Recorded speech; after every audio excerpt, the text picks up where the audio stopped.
Have you ever wondered what it means to have a right to food and shelter and whether that right is being protected around the world? Welcome back to Let's Talk About Human Rights, the show where we explore the fundamental protections every person is born with. I'm your host, Julz Allender, with the California chapter of Youth for Human Rights International. Our purpose is to educate and empower youth through the United Nations Universal Declaration of Human Rights, giving them the knowledge and confidence to advocate for a world where everyone's rights are respected. For each show, we like to take up one right and try to broaden your understanding of how this right is important to you and your loved ones. And for today's show, we will be looking at human right number 25, food and shelter for all, which states, 1. Everyone has the right to a standard of living adequate for the health and well-being of himself and of his family, including food, clothing, housing, and medical care and necessary social services, and the right to security in the event of unemployment, sickness, disability, widowhood, old age, or other lack of livelihood in circumstances beyond his control. 2. Motherhood and childhood are entitled to special care and assistance. All children, whether born in or out of wedlock, shall enjoy the same social protection. And now let's take a look at a short video about this specific human right. According to estimates, over 1 billion people live in appalling levels of poverty. Denied even basic standards of food, water. Nearly half of the world's population earns less than.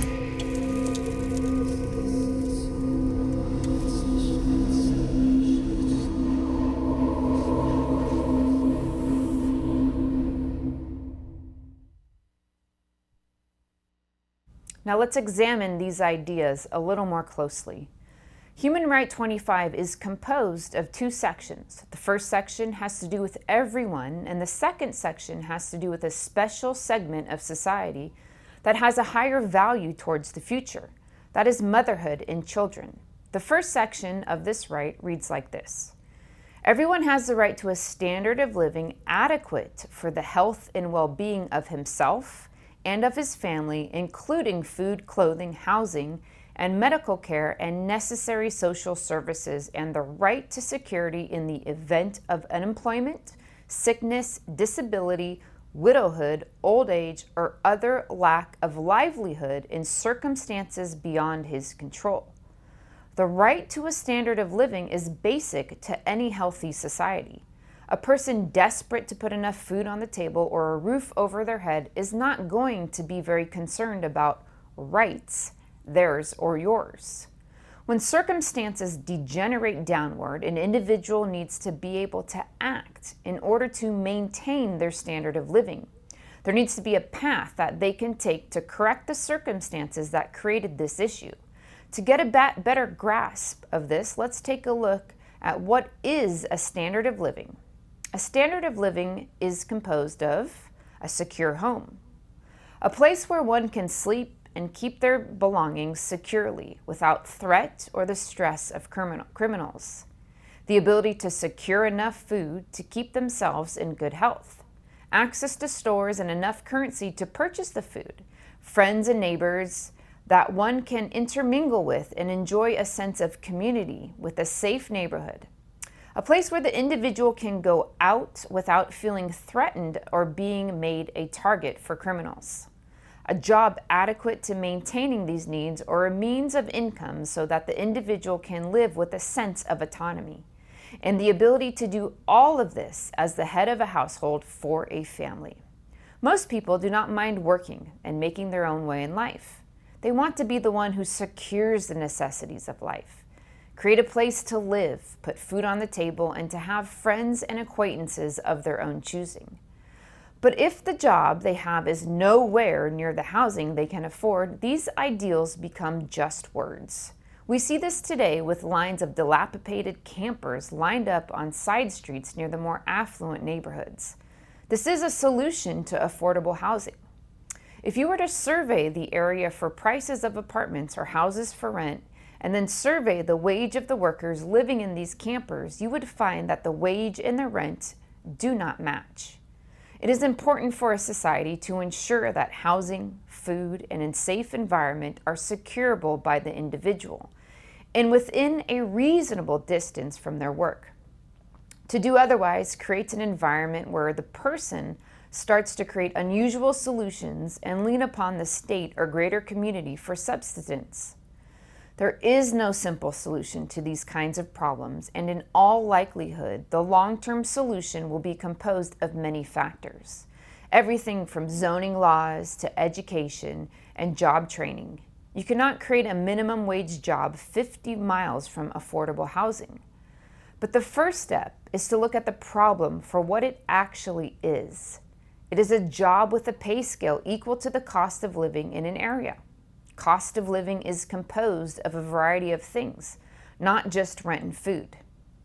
All of society will thrive with these things in place for all of its people. When they are not, society begins to degenerate. Here's the second section of human right number 25. Motherhood and childhood are entitled to special care and assistance. All children, whether born in or out of wedlock, shall enjoy the same social protection. It is easily observable that children are the future of any society. Without children, there is no society within 50 years. Children are the people who replace the workers who retire. And children are particularly vulnerable. They do not have the skills to provide themselves or the education necessary to hold a well-paying job.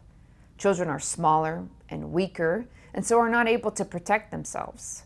In our society, we assign the job of raising children, most commonly, but not always, to the mother. Being a mother is, for the most part, a full-time job. A baby cannot be left alone for more than a few minutes unless they are sleeping, and a toddler, even less time. This places a very high value on motherhood. For a mother is that person that is caring for the future of any society. And my guest today is Shar Thompson from Tenants Together. Tenants Together is a statewide coalition of local tenant organizations dedicated to defending and advancing the rights of California tenants to safe, decent, and affordable housing. And with that, I would like to welcome Shar to the show.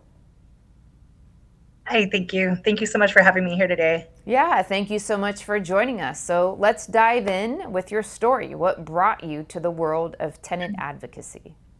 Yeah, so you mentioned that I am with Tenants Together. I'm the Central California Regional Coordinator with Tenants Together. I've been organizing around housing since 2021 with other local organizations until I landed this role with Tenants Together, where I supported many cities to form their own tenant unions, to fight for tenant protections, to prevent displacement, and to empower them to believe that housing is truly a right. I myself am not a stranger to illegal evictions and greedy landlords who have preyed on tenants to make an extra dollar. I have fought and beat many evictions, and I have lived in horrendous conditions that have caused me to become sick. I've even dealt with a landlord who was also the manager over CPS in this area, who was illegally entering my unit, and I tried to put a stop to it. She decided to abuse her power in her role, and also got her cousin, who was a police officer in the area, to abuse his power and take away my son for acting out of character, is what they used in the report. I know that there are good people, landlords and tenants, and there are bad tenants and bad landlords. And I truly believe that housing is a human right.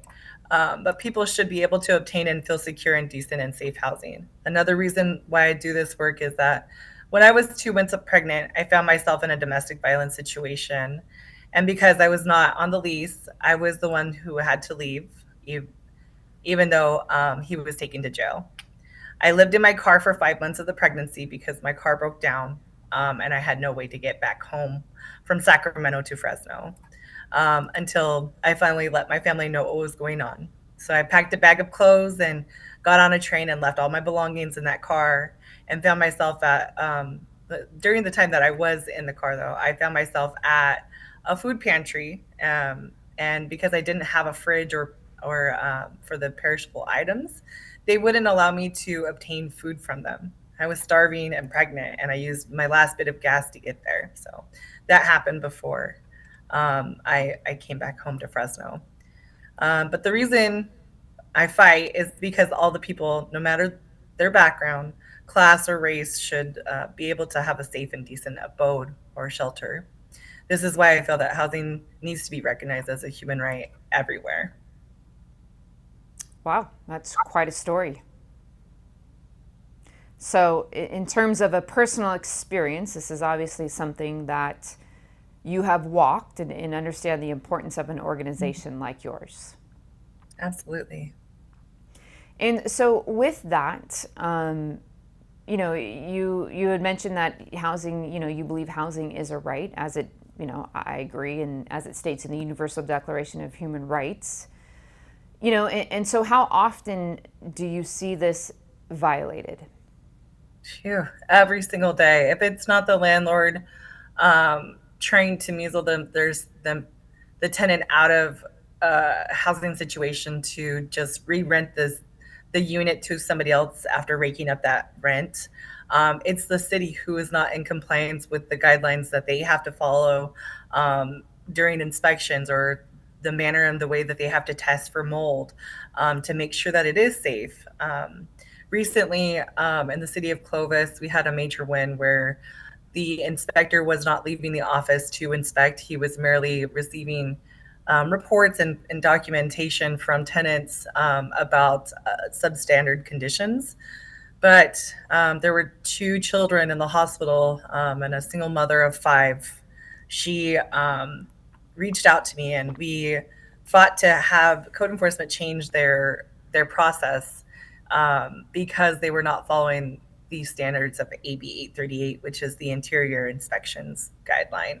So, yeah, I mean, it happens every day. Got it. So, in terms of what it states in the Universal Declaration of Human Rights, how often do you think this message is truly heard in public policy and in media? Yeah, unfortunately, I don't think that it's heard in the public that housing is a human right. I feel that it's quite the opposite.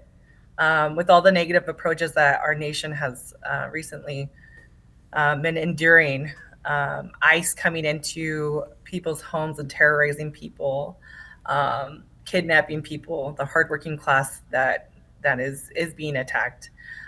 They're going into their homes without search warrants and arresting people, and it's condoned. The president mentioned that in, I believe it was Chicago recently, that the homeless needs to be cleared or imprisoned a few months back.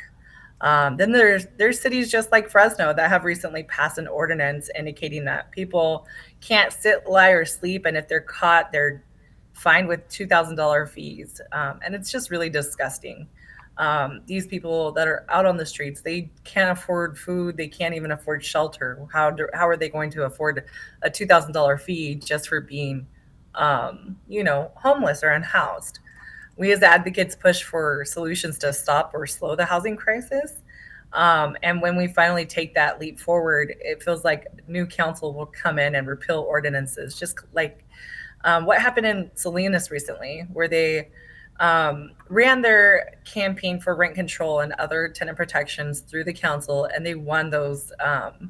They won those rights, and now a new city council has been in place, and they tried to repeal those rights. The city of Salinas, the tenants there, they actually ran a referendum campaign to keep their tenant rights, and now the city will be able to make that choice in November 2026. So we see that at our local and state and federal government, it's not willing to work with its everyday people on the ground, and it's truly vulnerable people as well. The administration prior that was at least speaking with us, and we were moving towards a federal rent control to support the housing crisis nationwide.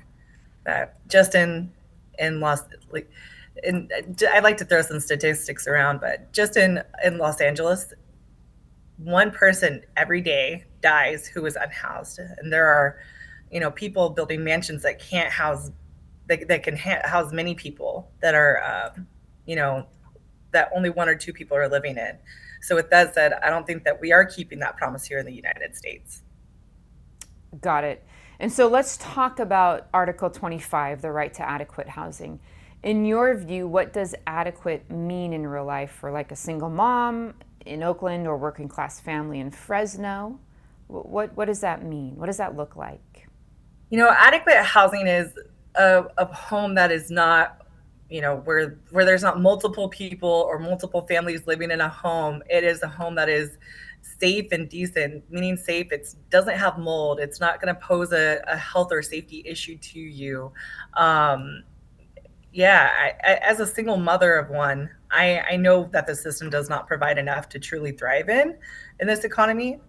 As a working mother, I'm not able to receive assistance, and there are times that we can't afford medication or things that we would like to eat. My son's inhaler alone costs $198 with the insurance that we have, and we have great insurance at my work, plus the copay of $30 for an in-person visit, and then that's on top of a almost $1,000 premium that I pay a month. If my son is sicker than just his asthma, the funds in our budget get really, really tight. And sometimes I have to take a payday loan out, which puts me in a hole even more. So I know that I'm paid a livable salary and that we have a fair gap, gap in our wages at our organization. But the world we live in truly demands two or more incomes to survive and to thrive in any city in our nation. I believe that it does oppress mothers like myself that are fighting to live. I also know that folks who are well off that are pinching pennies, they're also tapping into their savings, and stay-at-home moms are looking for work at this point here in the Valley. I know of a mother who is in Oakland who is sharing her unit with another family while she's working two jobs to survive just to pay her rent. My neighbor and I joked around a few months back, but I think we were even seriously talking about it at one point when we were both going through a hard time, that we could actually move into a bigger home and where our kids could have a backyard and we could support each other. And, we would be able to thrive. We would be able to enjoy life versus just solely working to live. So I would say that our system under Article 25 at this point, it's truly failing us systemically. Understood. And so I just want to clarify in terms of what, I'm sorry, adequate housing looks like. And maybe I missed that, but in terms of, is it like where like a single family home with a single family in it? I like to think of social housing as the new way that should come into play. And I actually supported some of the research work around SB 555, which is supposed to support social housing and affordable housing coming up in the next year. And I believe that if we had a home that wasn't going to charge, or rent wasn't going to be more than 30% of a person's income, I think that would be really adequate, on top of the health and safety issues that need to be managed and to prevent from happening, so that folks aren't getting sick and folks aren't being displaced and rents are just being increased. Right. Yeah. I definitely think it's in terms of 30% of one's income, and like it was mentioned in the beginning of it, right? Also, it's a wage issue. Right. It is a wage issue as much as, in my opinion, especially in different areas of the country where you and I both live in the state of California, and it's not the cheapest, right? So you have the housing issues that you are talking about when you're referring to, which are very, very true. And then you also, on top of that, you have the wage issue where wages need to go up, I'll add this. It was recently in the news where a chief of police in the Bay Area was sleeping at the in Idaho station. Oh yeah, he was from Idaho, but he was working here in California, and he was living in the station because housing is too expensive. What person, what person would stay in that in the station versus live in a unit if it wasn't adequate here in California. So Yeah, maybe he couldn't definitely. afford two homes because he did have a home in Right. Idaho, but I totally Right. understand what you mean. Right, absolutely. And so then we often hear the terms like housing crisis or affordable housing, which you have mentioned. But what do these look like on the ground for the tenants you work with? Yeah, I mean, where do I start, right? Housing, the crisis is real. People are not able to enter into housing due to such high requirements from landlords, like three times the rent. People must have like 350 credit score and can't owe utilities and have never been evicted. And there's so many other things that are requirements just to re-enter into housing. And then there's the other issue where there just aren't enough units, and that's private owned units or affordable housing or even public sector units for folks that are on a fixed wage to live in. Senior housing and public housing is there's not enough that's truly affordable. I will admit that I also believe that our developers have created an affordable housing system that also feels like a scam, especially when it comes to low income housing tax credit complexes. And I mean that, and I shortened that to say LIHTC. So I mean that LIHTC buildings, they're a scam because of the fact that when you enter these units, you're under the understanding that you're going to pay only 30% of your income. And then you get hit with a year after year 10% increase, which pushes your rent up to the fair market rate. So these folks that are on fixed incomes are kind of blindsided or hit with these increases of 10% every year. I mean, I know that when we're hit with 10% increases in private sector, it's hard, but folks that are on a fixed rate just can't afford it and are pushed out of these LIHTC buildings. So that's why I consider them to be a scam. Right. Um, I was working with a senior LIHTC building in Bakersfield where the landlord didn't know the tenants' rights around the increases, and they were actually increasing the rent every single month at 10% to get these units up to the fair market rate. Jeez. The tenants came together and they built their own tenant union and collectively wrote the landlord to let them know that what their rights were, and that they wanted a rent rollback. And that's what the tenants got. It was a huge victory, and yeah, the There you go. tenants are Power still. to the people, man, when they come together. I love it. That's. Yeah. Can you now share a story that captures the real human cost of housing injustice?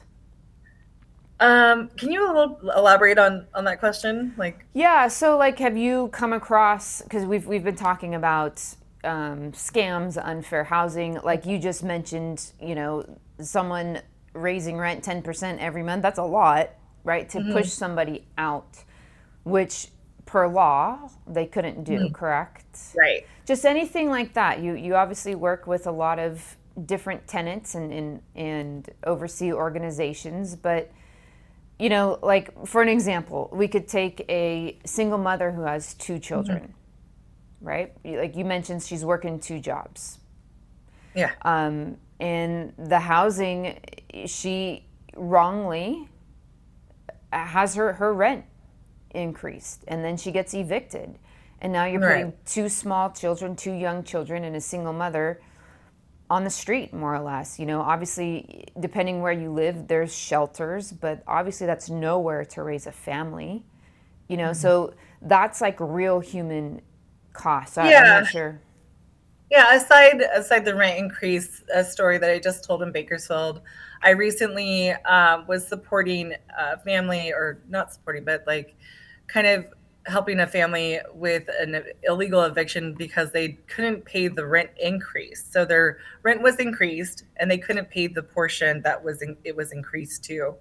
And so they had to actually go into the shelter, but they were able to get support through the county because they were on Medi-Cal in order to be rehoused. But I mean, what horrible bad business is it that a landlord raises the rent 600% because they lived in a single family home, so there's no tenant protections.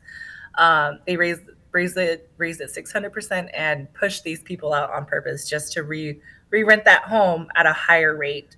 The tenants were keeping a track on that home, and the landlord raised that rent almost $1,200 after, Wow. and was going to charge that next person $1,200.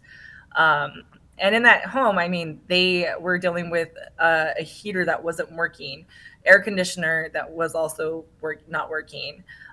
They had leaking pipes. There was mold in the bathroom. And I mean, this was the home that they lived in for over 12 years. So they paid at least half of the mortgage that was owed on that home.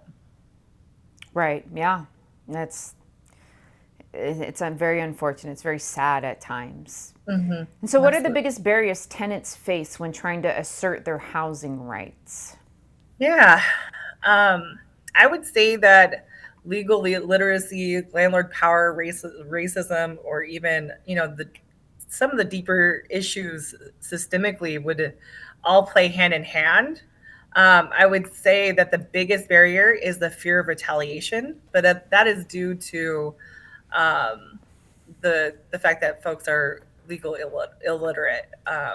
And even with organizing folks and letting them know, it's just with retaliation not being so concretely enforced by cities or local enforcements. Um, the retaliation laws and with the retaliation laws and rights that tenants have to sue if there is valid and tangible retaliation. But it's also the tenants find it hard to bear the burden of proof of the retaliatory actions that landlords are, performing, which is their burden of proof in court. Um, Tenants have, I believe, have always been suppressed dating back through the colonial times, and this fear has moved in through generations. There are songs. I actually played the song at our last translocal network call. It's called "Pity the Downtrodden Landlord." It was written by Fred Hellerman in the 1950s, and it was around the labor strikes and tenant strikes. And so there's also parodies like Will Ferrell had a skit a few years back. He did about a landlord named Pearl. It's a little girl that comes and knocks on the door and asks where his rent is. And yeah, she's just yelling at him and slaps him in the face. So, um, yeah, I mean, housing is everybody's first priority. So when they have obtained it and they fear that by informing their landlord that there's something wrong with their housing, they'll be forced out of the unit. We see this far too often in tenant organizing when a landlord thinks that they have the power, but once the tenants are feeling empowered, it's like a light of fire and it burns and pushes tenants back and organize unions to support issues other than so it supports unions to deal with those issues, heal from those issues, and then fight for more rights, which we're doing here in California. I mean, just this year, a new law came into place where every landlord should have to provide a stove and a working stove and fridge, which that was not a law before. So, yeah, I I would also say that other barriers that I mentioned um, also have an effect on tenants to not want to assert their rights as well. So like landlords have feeling powered and threatening them. Yeah, the I but I do feel that legal literacy is above all, I think, the most that folks find themselves in. For sure. Um, Absolutely. The law is a complex mhm. web to Yeah. unravel and understand. And so, how is Tenants Together using organizing and education as tools to empower renters?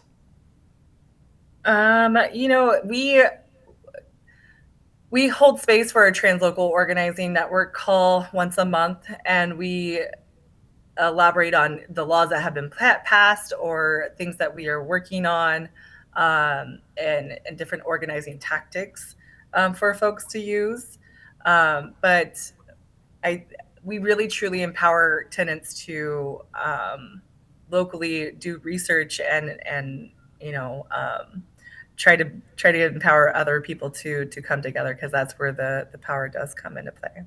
Right. And so, you may find that many people feel powerless when faced with housing injustice. And so, what's one action small or big, that people listening right now can take to stand up for themselves or others or get help?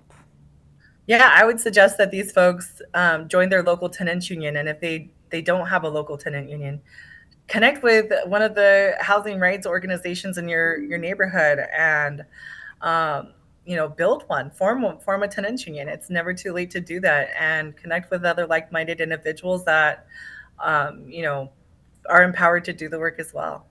Yeah, absolutely. It's interesting when you get with a group, that is seeking the same thing you are. There's a lot of good things that Yeah. tend to happen.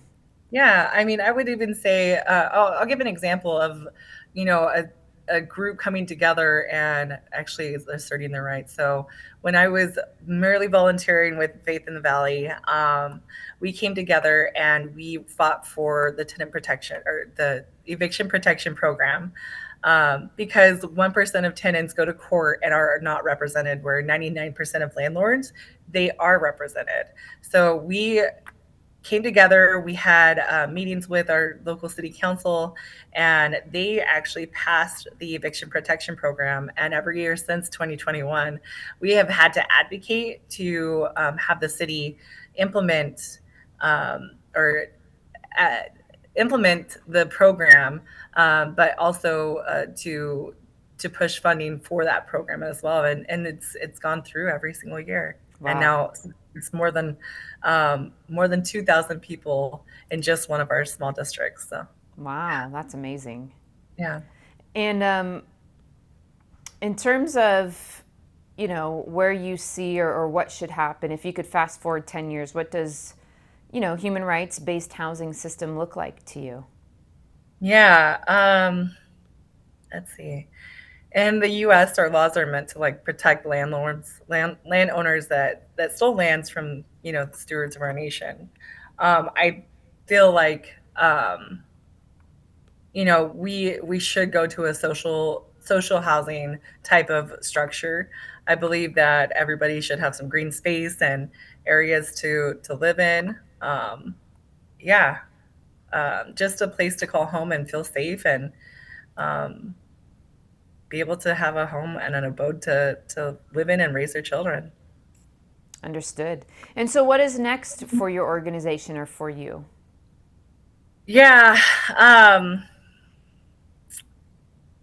Next for me, I here in the Central Valley, we're still trying to gear up other cities to form tenants unions and to continue to share the work of educating their cities. We have a few bills that are 2-year bills that are we're pushing through the legislation. We call it our big beautiful bill package. Um, but it encompasses a bill that the Attorney General had wrote around junk fees, where a landlord is not able to charge extra fees that are not in people's leases or rental agreements. There is the SB 436 bill, which is the extension of a 3-day pay or quit notice that would move to a 14-day. We are also we're running a bill that would extend the sunset of the Tenant Protection Act of 2019, where it would take away the sunset in 2030. And there are a few other bills that I just can't remember off the top of my head. Sure. But yeah, hoping to pass state and support more cities with achieving rent control and other tenant protections. So, and staying housed. Yeah, very good. And so, as we come to the close of the interview, we ask every guest this final question. And that is, what is your favorite human right, or which one resonates with you the most? Yeah, I would have to say that housing is the most important to me. All the others tied back or fall into housing. So, as I mentioned earlier, I too was homeless and understand how it feels, the emotions to have a place to call home or to go to, or to be without a home, how it feels to be labeled as a homeless or unhoused person. But even more important, I know how imperative it is to ensure that all people are able to learn their rights and how they can prevent displacement with their housing situation. Excellent. Well, thank you very much for your time and for the hard work that you do for tenants across the Central Valley and across California. All right. Well, thank you so much. Have a great day. You too. All right, well, that's our show for this week. I hope you enjoyed it. I hope you got some great information in terms of housing rights, and most importantly, that under the Universal Declaration of Human Rights, which stretches far and wide, there's not one nation that this does not apply to, that you do have the right to adequate housing and safety for you and your family, and food and shelter. And until next time, I will see you then.